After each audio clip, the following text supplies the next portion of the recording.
Hello everyone दोस्तों बीते कुछ दिनों से हम सभी अडानी ग्रुप के बारे में पढ़ते आ रहे हैं।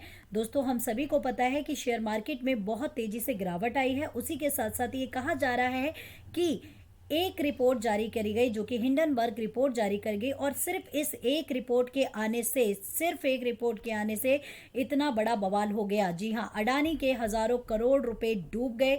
उसके साथ साथ शेयर मार्केट में भी भारी गिरावट देखने को मिली। तो क्या है ये पूरी कहानी, क्या है ये हिंडनबर्ग की रिपोर्ट, तो इस वीडियो में हम ये कंप्लीट पूरी तरीके से सारी चीज़ों को जानेंगे। तो चलिए दोस्तों शुरू करते हैं। तो दोस्तों मैं आपको बता दूं, देश के सबसे अमीर शख्स गौतम अडानी और उसके ग्रुप के लिए पिछले कुछ दिन से काफ़ी भारी समय चल रहा है। मैं आपको बता दूं कि उनकी सिर्फ एक दिन में यानी कि सिर्फ और सिर्फ शुक्रवार को गौतम अडानी की जो संपत्ति है वो 20.8 अरब डॉलर घट गई है। यानी कि सिर्फ एक दिन में इतनी संपत्ति घट गई। इस वर्ष तक जो उनकी गिरावट देखी जा चुकी है कि कितनी टोटल गिरावट हो गई है, तो टोटल नेटवर्थ में 27.9 अरब डॉलर की गिरावट दर्ज की गई है। तो दोस्तों ये एक बहुत बड़ा झटका ना सिर्फ अडानी के लिए ही था, साथ ही साथ उन सभी शेयर बाजार के लोगों के लिए भी था जिन्होंने इन ग्रुप्स में पैसा लगाया हुआ था। साथ ही साथ पूरी मार्केट इससे घिरी हुई थी। तो इसीलिए दोस्तों पूरी मार्केट पर भी इसका असर पड़ा है। ये सिर्फ अडानी की ही प्रॉपर्टी पे नहीं पड़ा है, साथ ही साथ इसका बहुत ही नेगेटिव इम्पैक्ट हमारी पूरी इकोनॉमी के ऊपर भी पड़ा है। मतलब कहीं ना कहीं मैं इसके बारे में अभी आगे आपको फैक्ट्स भी बताऊंगी।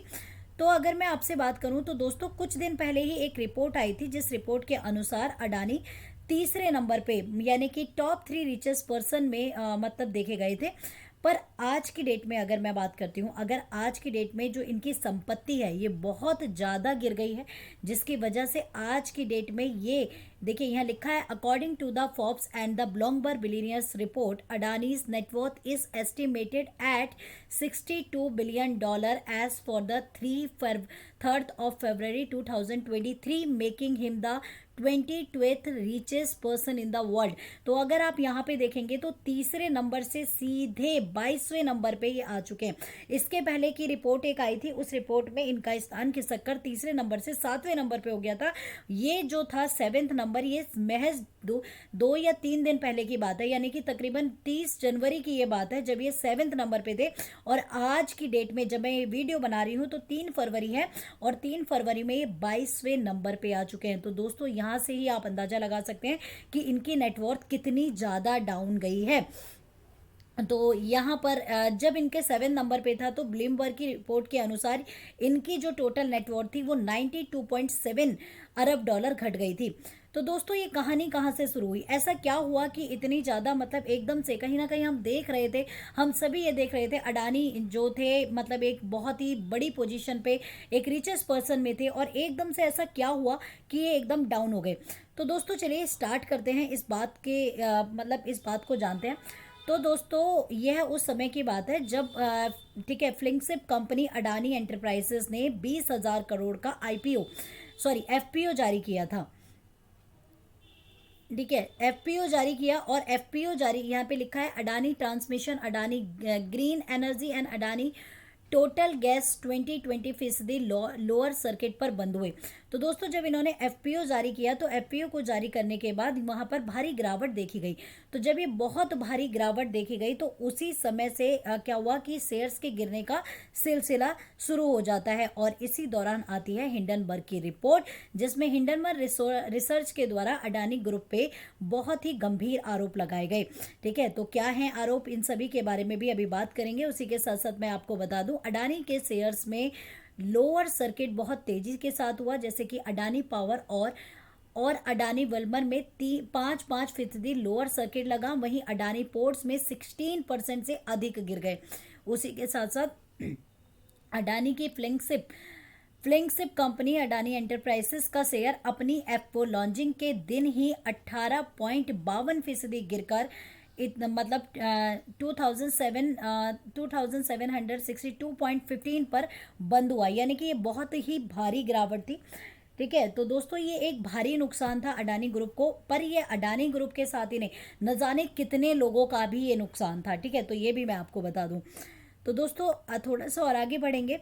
इसी में मैं आपको बता दूं कि 20,000 करोड़ के एफपीओ के पहले दिन शुक्रवार को एफपीओ जितने मतलब जारी हुए थे उसमें इनकी मतलब बहुत ही कम उसकी मतलब बोली लगाई गई, जिसकी वजह से ये सारी चीजें भी घटित हुई, यानी कि शेयर्स वगैरह डाउन होते चले गए अडानी ग्रुप के। इसी के साथ साथ ये भी बात करेंगे, शेयर्सों में हेर फेर के लिए आरोप लगाए गए थे हिंडनबर्ग रिसर्च के द्वारा।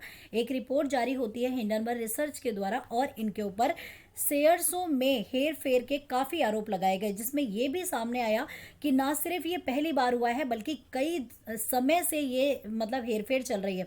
तो दोस्तों क्या है, ठीक है, तो यहाँ पे लिखा है Adani group how the world's third richest man is pulling the largest con is corporate history.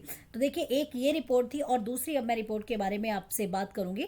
तो इस रिपोर्ट में मतलब क्या हुआ था कि इनके ऊपर हेरफेर और फ्रॉड स्कीम के आरोप लगाए गए, ऐसा कहा जा रहा था। देखिए इन्होंने कहा मतलब जो हिंडनबर्ग की एक्चुअली रिपोर्ट थी उसमें क्या लिखा गया वो भी मैं आपको बता दूं। 24 जनवरी को पब्लिश हुई इस रिपोर्ट में न्यूयॉर्क बेस्ड इस इन्वेस्टमेंट रिसर्च फर्म ने कहा, हम अपनी 2 साल की जांच के आधार पर इस बात का सबूत पेश करते हैं कि 17.8 लाख करोड़ यानी कि 218 अरब डॉलर का यह अडानी ग्रुप दशकों से शेयरों की हेरफेर और अकाउंट्स में फ्रॉड करने में लगा हुआ है। तो ये इन्होंने सीधे तौर पर आरोप लगाए, इसमें आपको कोई इनडायरेक्ट भाषा या इस तरह का कुछ भी नहीं दिख रहा होगा, तो ये सीधे तौर पे लगाए गए। बस ये ही रिपोर्ट एक आई जिसके चलते जैसे ही ये रिपोर्ट पब्लिश हुई है उसके बाद अडानी ग्रुप का जो एफपीओ जारी किया गया था वो तेजी से गिरने लग गया। उसके बाद से ही यहाँ पर ये जो आप देख रहे हैं जिन लोगों ने एलआईसी में पैसा लगाया, क्योंकि एलआईसी में भी बहुत ज़्यादा परसेंट पैसा लगा, किसका मतलब एलआईसी में भी जो शेयर्स का परसेंट है वो बहुत ज़्यादा परसेंट है, यानी कि दोस्तों मैं आपको बता दूं 37% बेसिकली एलआईसी में है, तो जिस वजह से एलआईसी को भी बहुत बड़ा झटका है। तो दोस्तों हिंडनबर्ग की रिपोर्ट में इस बात का संकेत दिया गया कि गौतम अडानी ने मोटे तौर पर 120 अरब डॉलर की नेटवर्थ बनाई है। यह पिछले 3 वर्षों में ग्रुप के 7 प्रमुख लिस्टेड कंपनियों में स्टॉक प्राइस एप्रिसिएशन माध्यम से 100 अरब डॉलर जुटाने से बनी है। इस अवधि में औसतन 819% का इजाफा हुआ।